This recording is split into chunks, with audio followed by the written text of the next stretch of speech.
सुना सा, आज करोड़पति में 7 करोड़ रुपया जीते हम, ठीक। अच्छा। अब तनी के कुछ बोले के नहीं एकदम से ना। ए पाती सुन ना, एगो काम कर देबे का 2 साल से हमार चौड़ी फाट गल बा, ठीक बा, एगो चौड़ी किन दिया हमरा के यार। चल यार किन देम, चल सो। सुन ना, कुछ हमरो काम कर देबे, हाँ बोल।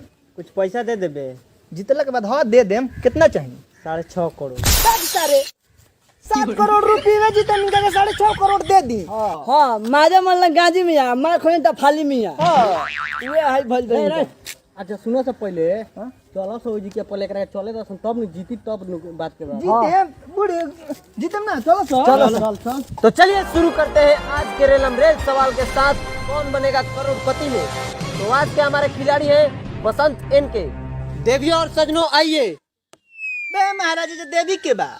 अरे मेरे कहने का मतलब है आप लोग आइए और बसंत जी आप हॉट सीट पे बैठ जाइए। ए महाराज हॉट सीट पे बैठा के हमर चुतरवा जराम का जी। बोका हॉट सीट के मतलब उ ना जाना सीट पर बैठ के सवाल के जवाब कर सकत है, ओकरे के हॉट सीट कहल जाला। चुपचाप बैठ।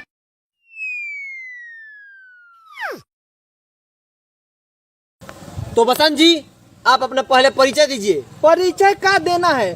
परिचय हमार बसंत के नाम है और सिवान बिहार से है। अच्छा तो आप बिहार से हैं? हाँ तो बिहार से नुबानी का बरस दोहरावला बड़ा बात के। ए भाई जल्दी तनी चालू करो, अभी हमरा जाए बा कजियो में खाए, जको लेट कर देबे तो जको का मिली हमरा। हाँ चालू हो रहा है।